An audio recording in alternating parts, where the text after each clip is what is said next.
Gravitation का 2 class हम लोग देख चुके हैं और दूसरे क्लास में हम लोग काफी कुछ चीजें देखे हैं। जो देखे हैं उसके ऊपर हम लोग अब कुछ फंडामेंटल क्वेश्चन देखेंगे। Previous class we have seen what is gravitational intensity. Gravitational intensity at a point was the force on E at point P is force on 1 kg kept at P. So simple by definition. It's a vector, obviously vector क्योंकि force a vector है। अगर कोई m kg का मास के ऊपर F force आता है तो ग्रेविटेशनल इंटेंसिटी होता है F/m न्यूटन पर केजी, जिसको हम लोग चाहे तो प्यार से मीटर पर सेकेंड स्क्वायर भी लिख सकते हैं, जिसमें F क्या था, what was F, where F is force on m kg mass, m mass और force on mass m at p। p point में अगर हम m मास को रखेंगे उसके ऊपर अगर फोर्स F आया तो ग्रेविटेशनल इंटेंसिटी हो गया F/m। It was equal to gm/r² at a distance, कहां पे, at a distance r from a mass of m kg। कोई m kg का मास से चलते at a distance r, gravitational intensity is gm/r²। इतना सारा चीज हम लोग देखे थे। फिर हम लोग देखे थे for a hollow sphere of mass m and radius r, and radius r। कोई हॉलो स्फीयर है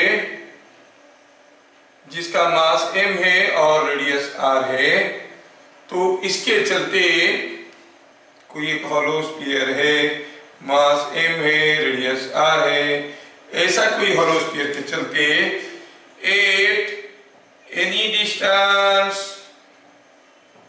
x from center,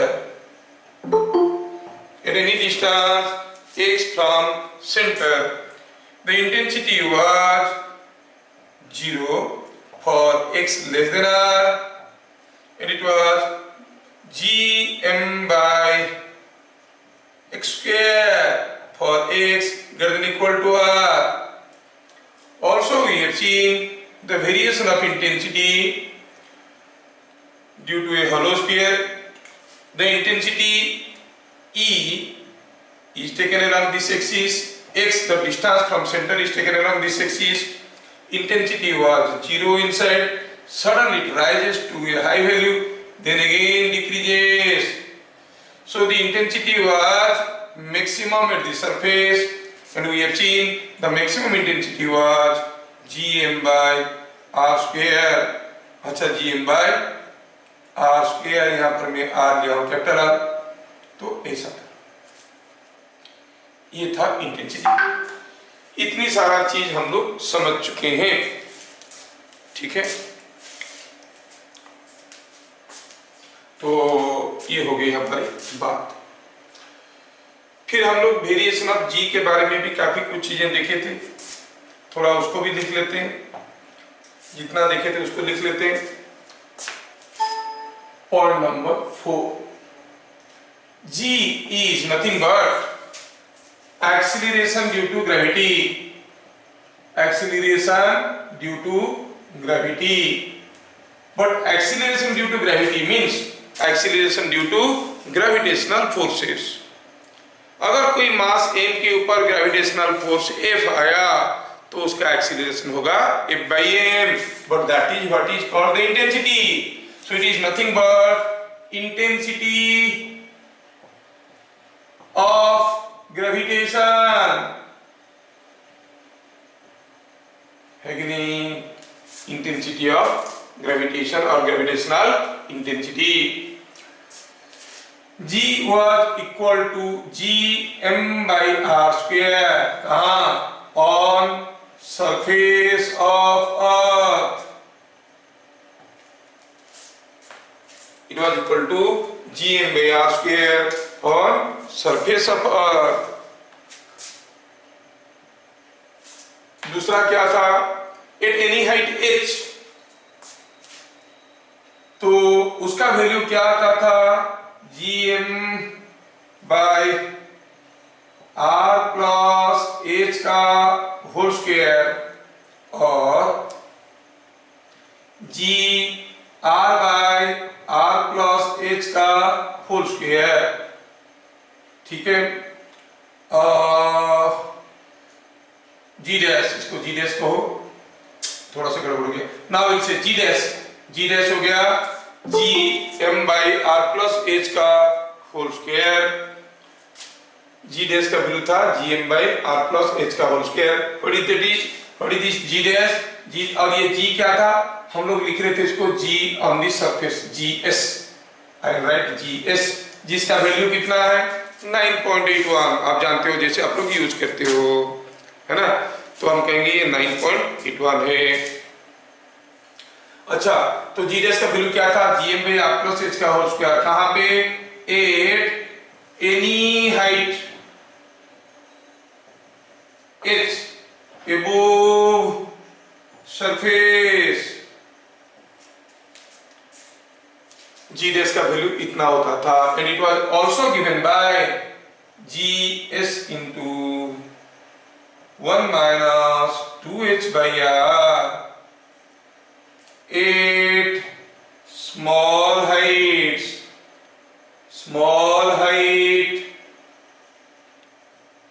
h, that is h is small h compared to r। ये हम लोग देखे थे। और देखे थे, क्या देखे थे? g dash, effective value of g कहाँ पे?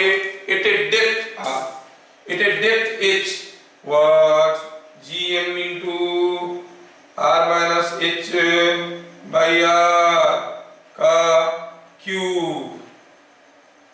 ये था फॉर्मूला। कहाँ? and which can be otherwise written as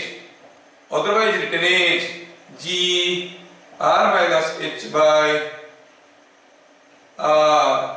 कहाँ पे? at a depth h below the surface, जमीन के h नीचे g का वैल्यू होता है ये। तो ये सारा फॉर्मूला आपको याद रखना है, जो लास्ट क्लास जो पढ़ाए थे, वीडियो का समरी है। This is the summary of the entire thing taught in the previous class. ठीक है,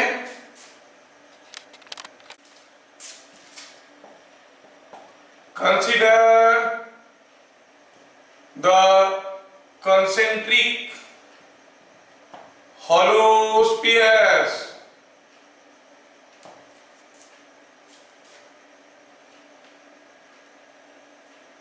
What is maximum intensity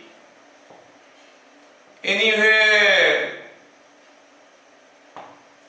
कहीं भी निकालो, मैक्सिमम इंटेंसिटी क्या है? Draw variation of E intensity with distance from center। खैर, यहाँ पर हमारे पास दो स्फीयर है, एक का मास m है, दूसरे का मास 2m है। पूछा है कहाँ सबसे ज्यादा इंटेंसिटी कितना है? पहले हम पता तो करें कि कहाँ पे है, पता चल जाएगा तो कितना है पता चल जाएगा। खैर, लेट अस स्टार्ट विथ। जब भी हम कोई स्फीयर की बात कर रहे थे, हम देख रहे थे कि intensity was getting maximum at the surface, लेकिन कौन सा सरफेस में? ये सरफेस में कि ये सरफेस में? वो तो मालूम नहीं। But how does it matter? Let us find out find out the intensity here and here, दोनों में से जहां पे मैक्सिमम होगा, है ना। तो क्या करना पड़ेगा, सॉल्यूशन कैसे स्टार्ट करेंगे। सॉल्यूशन देखिए, E8A, चलो इसको कहेंगे स्फीयर नंबर 1 और इसको कहेंगे sphere number 2, is E1 plus E2। E1 due to sphere number 1 intensity at point A was Gm by R square. Due to sphere number 2 intensity at A is inside the sphere, intensity is 0, तो EA is Gm by R square. E at point B में intensity, now you are outside the bigger sphere. To find out gravitational intensity at any point outside spherical mass, uniformly distributed spherical mass, you can consider the total mass as a concentrated point mass located at the center। अब इस सारा मास को concentrated point mass बना दो, ये m था, ये 2m था, सारे कंसेंट्रेटेड पॉइंट मास बन गए, मतलब the two spheres are equivalent to a mass of 3m kept here। कब, जब हम इस स्फीयर से बाहर किसी भी पॉइंट में इंटेंसिटी फोर्स कुछ भी निकालेंगे। अच्छा, तो हम कहेंगे कि it is coming out to be total mass is 3m, तो G 3m, डिस्टेंस कितना है 4r का स्क्वायर, तो क्या मिल गया ये, it is coming 3gm by 16r square, तो क्या पता चला 10। E is maximum at surface of bigger sphere, inner sphere की सरफेस में इंटेंसिटी मैक्सिमम है। अगर ऐसे ढेर सारे स्फेरिकल अरेंजमेंट दिया गया होगा, सॉलिड स्फीयर, होलो स्फीयर मिला जुला के दिया होगा, अगर पूछेगा इंटेंसिटी कहां पर मैक्सिमम है, तो तरकीब क्या हुआ, हर एक स्फीयर की सरफेस पे निकाल के देखो, जहां पर सबसे ज्यादा हुआ वही है। बाकी अब दूसरे पॉइंट में चेक नहीं करना है, सरफेस पे सबसे ज्यादा होता है। Draw variation of E with distance from centre, हमें इंटेंसिटी ड्रॉ करना है, पूछा नहीं कि what is the expression of E। अगर आप चाहो तो हम लिख सकते हैं, at any distance x from center, at any distance x from center, E निकालेंगे for x less than r, मतलब यहाँ पे सेंटर से x डिस्टेंस पे, अरे बाबा ये पॉइंट तो इसके अंदर है और इसके भी अंदर है, दोनों के अंदर है, तो क्या हो जाएगा 0, क्योंकि अंदर तो 0 होता है। Gravitational intensity inside hollow sphere is 0 for x line between, चलो मानते हैं r से 4r के बीच में, line between r and 4r, मतलब 4r से अंदर। अच्छा, तो फिर क्या कहेंगे, ये हो गया यहां पे किसी एक पॉइंट में, अब इसके लिए तो बनेगा, इसके लिए नहीं बनेगा, ये पॉइंट B के अंदर है, मतलब बड़ा स्फीयर के अंदर है, छोटे स्फीयर के बाहर है, तो intensity will be only due to the first sphere. अब बाहर है तो आप इसको कंसंट्रेटेड मास ले सकते हो, पॉइंट मास ले सकते हो, इंटेंसिटी कितना बन जाएगा Gm by x स्क्वायर, नहीं, for x line between r and 4r हम बात कर रहे हैं, r से 4r के बीच में। अब ये रीजन में हो गया, ये रीजन में हो गया, ये रीजन में, for x greater than equal to 4r, मतलब इसके सरफेस से बाहर, यहाँ पे यहाँ पे यहाँ पे यहाँ पे कहीं you can consider them as a concentrated point mass 2m और m मिले तो क्या हो गया 3m g 3m उनके चलते किसी भी पॉइंट में are you getting this is what is the expression of electric field और जैसे जैसे दूर जाओगे x बढ़ेगा इंटेंसिटी घटेगा अब मैं बार बार इलेक्ट्रिक फील्ड बोल रहा हूँ ग्रेविटेशनल फील्ड इंटेंसिटी ये घटेगा अब मैं अगर प्लॉट करना चाहूंगा वेरिएशन कैसा हो रहा है देखने के लिए तो मैं देखना चाहूंगा कि हाउ इज द वेरिएशन काफी बार ऐसे ग्राफिकल क्वेश्चंस आते हैं वो 2-3 तो फिगर दिए होंगे आपको पता करना होगा कौन सा फिगर करेक्ट है we are plotting the value of E with distance x from center ये डिस्टेंस r है ये 4r है ठीक है यहां से यहां तक कोई इंटेंसिटी नहीं था जीरो था सरफेस पे क्या था gm/r² तो बढ़ गया gm/r² ये बन गया gm/r²। अब जैसे मैं यहां से दूर निकलने लगा इसका कोई इफेक्ट नहीं है because I am still inside सिर्फ इसी के लिए होगा मतलब ये नहीं होता तो भी यहाँ पर जितना ग्रेविटेशनल इंटेंसिटी होता ये होने से भी ग्रेविटेशनल इंटेंसिटी वही होगा तो इसको भूल जाओ अकेला ये होता ये नहीं होता तो कैसा होता डायग्राम कुछ ऐसा चले गया होता है ना ये कुछ ऐसा चले गया होता ऐसा लेकिन ऐसा फॉर्मूला कब तक चलेगा यहां तक चलेगा क्योंकि जैसे हम इस पॉइंट को क्रॉस करेंगे ये अपना इफेक्ट दिखाना शुरू कर लेगा जैसे इस पॉइंट को क्रॉस किए क्या इंटेंसिटी बन गया 3gm/16 हम देखो ये था ऐसा है ना ये इसे घट रहा था अब सडनली क्या हो गया बढ़ गया कितना बन गया 3gm/16 कहां पे on the surface of this जो हम लोग निकाले 3gm/16 r²।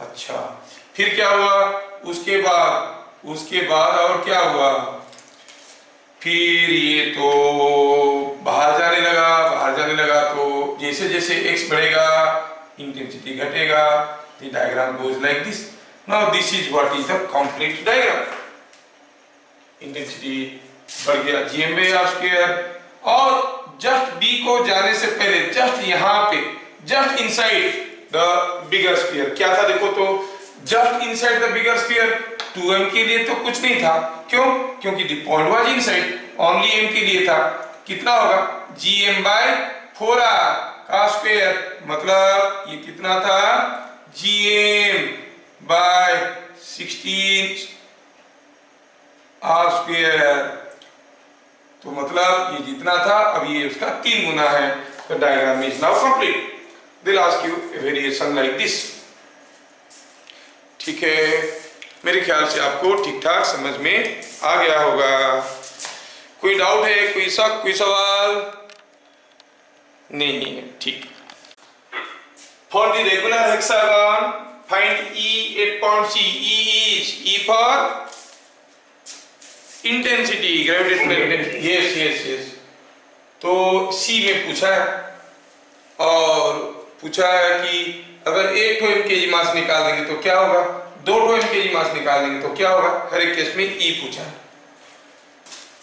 इस क्वेश्चन को सॉल्व करने के लिए क्लू है क्लू क्या है हम लोग पहले भी पढ़ चुके हैं कि there are 3 forces each of magnitude f and the angle between them is yes if the angle between them is 120 degree the resultant will be 0 इसका रिजल्टेंट क्या होता था रिजल्टेंट वाज 0 दूसरा क्लू है ये था पहला क्लू दूसरा क्लू ये है कि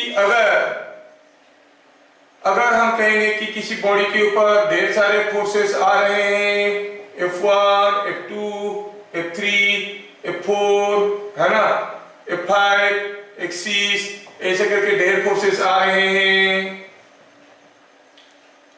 क्लू क्या था? इफ रिजल्टेंट इज जीरो, अगर ये सारे को जोड़ने से जीरो होता है तो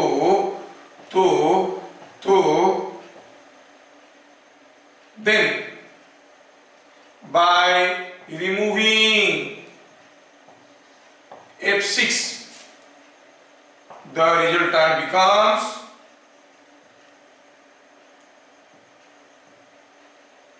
is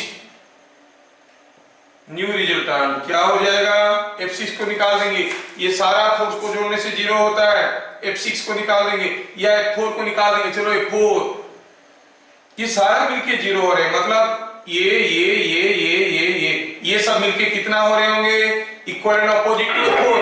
yes, equal and opposite to F4 हो रहे होंगे, इसीलिए तो ये सबके साथ ये मिला तो जीरो बन गया। मतलब ये सारे मिलके इसका इक्वल एंड अपोजिट है, तो इसको अगर निकाल दोगे बाकी जो बच जाएंगे वो क्या होगा? -4। यही है ये क्लू इस क्वेश्चन को सॉल्व करने के लिए। Now we go for the solution of the question. C में अगर हम देखेंगे ये सारा डिस्टेंस तो बराबर है ना, और भी डिस्टेंस रेगुलर हेक्सागन में ये डिस्टेंस भी L होता है, ये L होता है, ये सारा डिस्टेंस L है। अच्छा, तो अब सी पॉइंट में हम देखेंगे L के लिए अगर इंटेंसिटी E हुआ तो 2M के लिए इंटेंसिटी 2E होगा। तो सी पॉइंट में हम देखेंगे अभी M के लिए इंटेंसिटी हुआ E और 1 kg मास रखेंगे, M के लिए जो इंटेंसिटी बनेगा उसको अट्रैक्ट करेगा, that force is called intensity. तो M kg के लिए यहाँ पर इंटेंसिटी होगा Gm/L², वो भी इसी डायरेक्शन में, क्योंकि 1 kg को अट्रैक्ट करेगा, वी कॉल इट E। इधर को क्या है? 2M kg, उसके लिए क्या होगा? 2E। अच्छा, इधर को क्या होगा? इधर को होगा E। इधर को क्या होगा? इधर को होगा 2E, है ना। और इधर को क्या होगा? इधर को होगा E। इधर को क्या होगा? इधर को होगा 2E। थोड़ा अगर प्यार से देखो तो मेरे भैया आपको कुछ इंपॉर्टेंट चीज इसके अंदर दिखने लगेगा। क्या दिखने लगेगा? आप इसको और एक स्टेप आगे ले लो, 2E और E मिलके हो गए E, तो इधर को हो गया E, क्योंकि they were opposite to each other। ये 2E and E will give you an E like this। ये 2E and E will give you an E like this। And what are these angles? 120 degree each। तो EC क्या हो गया? 0। समझ में आया क्या? अच्छा, समझ में आ गया, बढ़िया है। अच्छा, ये सारे का क्या था? इंटेंसिटी 0 था सेंटर पे। बोला एक मास को निकाल देंगे, मतलब ये सारा वेक्टर मिलके 0 हो रहे हैं, एक को निकाल देंगे, E को निकाल देंगे। E को निकाल देंगे तो रिजल्टेंट इंटेंसिटी क्या होगा? F4 को निकाल दिए, रिजल्टेंट इंटेंसिटी -F4 होता था। हम मैग्नीट्यूड बात करेंगे। So by removing M, E at C will be equal to Gm/L², क्योंकि एक E का वैल्यू कितना, E का वैल्यू कितना था? Gm/L², है कि नहीं? क्योंकि E क्या था? E was the intensity due to a M kg mass at the center C point में। अब जेई ग्रुप में इतना ज्यादा डिटेल्स में तो नहीं लिखेंगे ना, तुम लोगों को समझ में आ जाना चाहिए। इसके लिए यहाँ पर इंटेंसिटी क्या था? Gm/L², उसी को E दिए थे। इसके लिए 2Gm/L², इसलिए इसको 2E दिया गया था, है ना।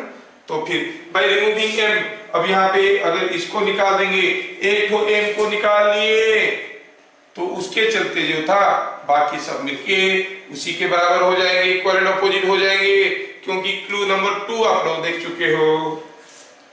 अच्छा, by removing 2 masses each of M kg, अगर 2 मास को निकाल देंगे each of M kg, ये भी निकल गया, ये भी निकल गया, बाकी जो 3 रह गए उनका तो 0 है, बाकी जो 2m 2m 2m बन गए उनके बीच में एंगल कितना है 2e 2e 2e के बीच में एंगल कितना है 120 degree.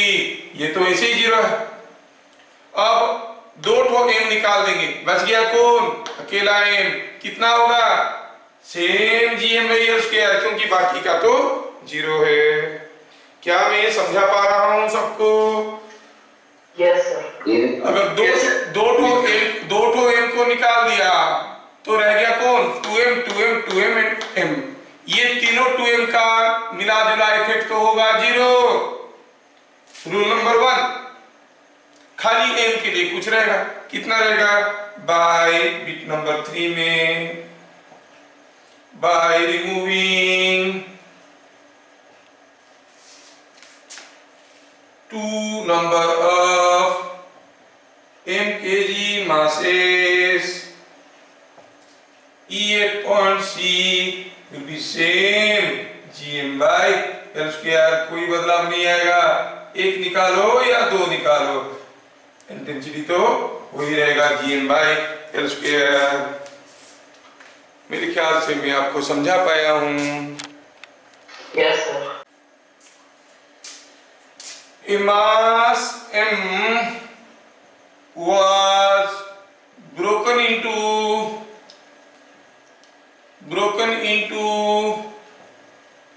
two parts।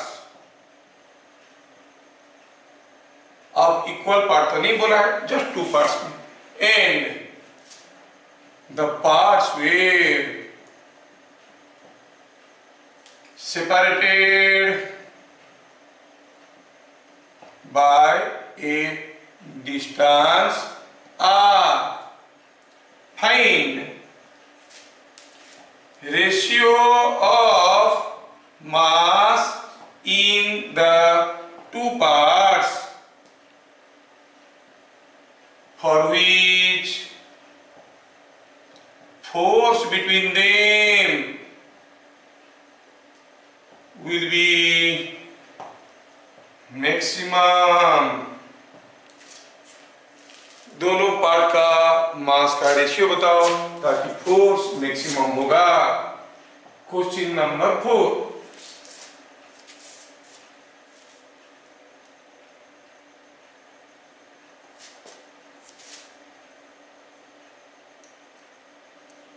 consider the two parts of a hollow sphere shown as below। तो ये कोई एक हॉलो स्फीयर है, ये कोई एक हॉलो स्फीयर है, कोई जानकारी नहीं दिया, ना मास दिया ना रेडियस दिया, कुछ दिया है, और इसको यहाँ से काट के दो टुकड़ा कर दिए तो निकल गया कैसे एक ऊपर वाला टुकड़ा जो कि यहाँ पे है ऐसा वाला, और एक नीचे वाला टुकड़ा जो कि ऐसा है। ठीक, ये जो पॉइंट P था, अब now point P is here and here. ये हुआ केस 1, ये हुआ case B। If intensity at P due to, अच्छा ये एंगल दिया हुआ है, ये एंगल कितना कर रहा है, दिस एंगल इज मेंशन, ये जो है ये थीटा एंगल कर रहा है, थीटा एंगल कर रहा है, इसको दो स्लाइस कर दी। If intensity at P due to smaller section is E0, find intensity at P due to the larger section। छोटे वाले के लिए अगर इंटेंसिटी हुआ तो E0, तो बड़े वाले के लिए क्या होगा P पॉइंट में, ये एंगल थीटा दिया है, मतलब ये ऊपर वाला हिस्सा यहाँ पे थीटा एंगल कर रहा है। तो ऐसे करके हमारे सामने दो नए क्वेश्चन आके भूत जैसे खड़े हो गए।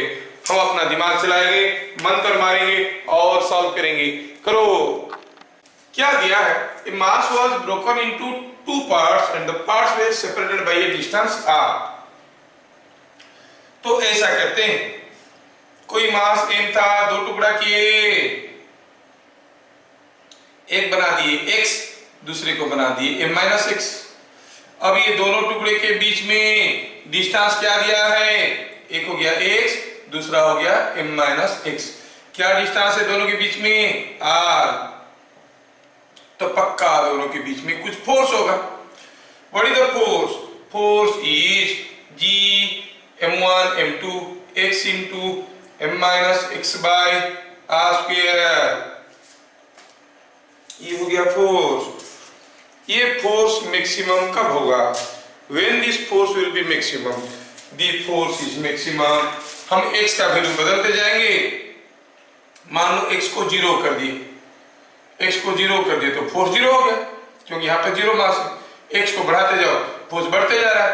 x को बढ़ाते बढ़ाते कितना कर सकते हो, m कर दोगे तो फिर से 0 हो जाएगा। ओहो, इसका मतलब जो फोर्स हम देखने जा रहे हैं वो x के ऊपर डिपेंड कर रहा है। जब x 0 था, फोर्स 0 था, x बढ़ाया, फोर्स बढ़ गया, x बढ़ते बढ़ते फिर से m हो गया, ये m हो गया तो ये 0 हो गया, फोर्स फिर से 0 हो गया। नहीं पूछा मैक्सिमम कब था भाई, मैक्सिमम तो हम जानते हैं जब वो मैक्सिमम था, जब वो मैक्सिमम था। यहाँ पे what was the slope to this curve, when f is maximum. ये लाइन का स्लोप y वर्सेस x डायग्राम में स्लोप होता है dy by dx। ये f वर्सेस x डायग्राम है, स्लोप कितना है df by dx। और कितना है स्लोप इस लाइन का, 0। अच्छा ये बात है क्या, तो चलो f का डिफरेंशिएशन करते हैं with respect to x, equate that to 0। तो हम कहेंगे df by dx, तो पहले कहेंगे that implies derivative of g by r square अंदर mx minus x square का derivative, that whole thing equal to 0। जब इसको डेरिवेटिव किए, ये g by r square, g is a constant, r is a constant, बाहर निकालो, उधर फेंको, 0 हो गया। अंदर का डेरिवेटिव क्या मिलेगा, mx, m is a constant, mx का derivative is only m, minus x square का minus 2x is equal to 0। मतलब x कितना हुआ, m/2। अगर x हुआ m/2, दूसरा मास कितना हुआ m-x, that is also m/2, है ना। तो आंसर क्या हो गया, x by m-x is equal to 1:1। So when the mass is broken into two equal parts, the force is maximum। When the mass is broken into two equal parts, the force is maximum। देखा, लोपामुद्रा कर ली, very good Lopamudra. अब देखो ये होलो sphere है भाई, होलो sphere है, तो यहाँ पे इंटेंसिटी कितना है, 0 है ना। इंटेंसिटी यहाँ पे 0 क्यों है, ये सारा मासेस के चलते इंटेंसिटी 0 हो रहा है। मतलब ये ऊपर वाला ढक्कन के चलते अगर इंटेंसिटी E0 हुआ तो नीचे वाले ढक्कन के लिए E0 ऐसे होगा। इसीलिए इन दोनों को जब जोड़ देंगे यहाँ पे इंटेंसिटी क्या हो जाएगा, 0। तो आंसर क्या हुआ, इट इज माइनस E0, क्योंकि intensity here will be equal to and opposite to the intensity due to the ढक्कन। समझ में आया क्या। From a uniform thin ring of mass m and radius r, a very thin section, very small section of length b was cut out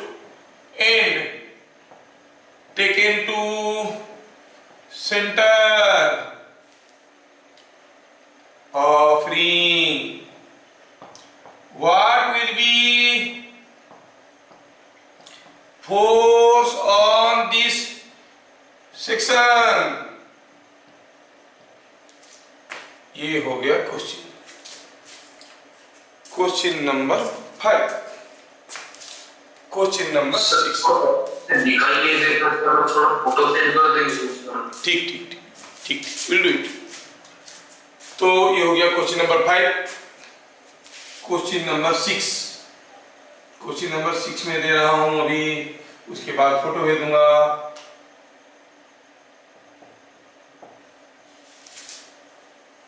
question number 6,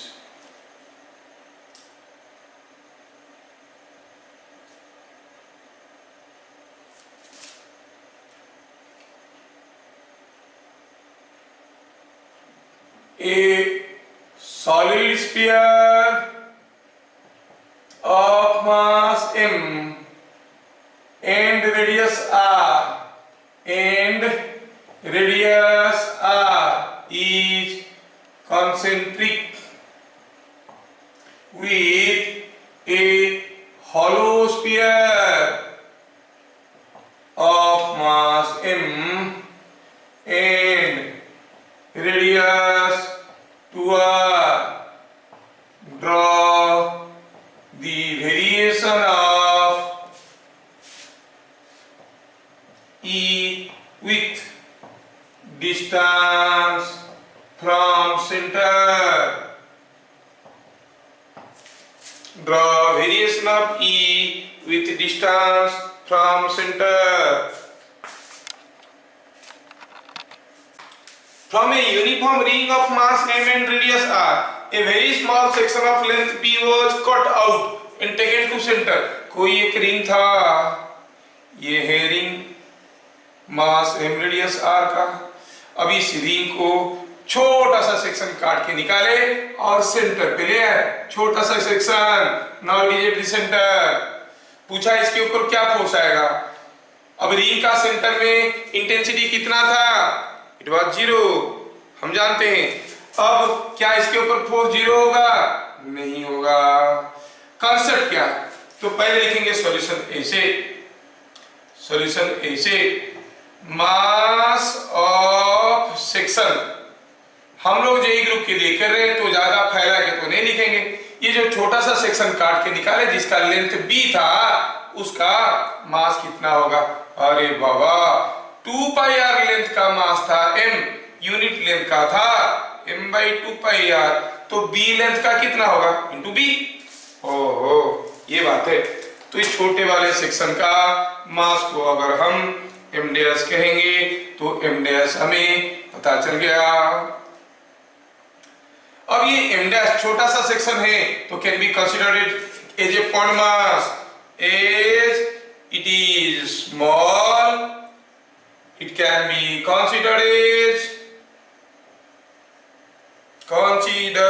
as a point mass।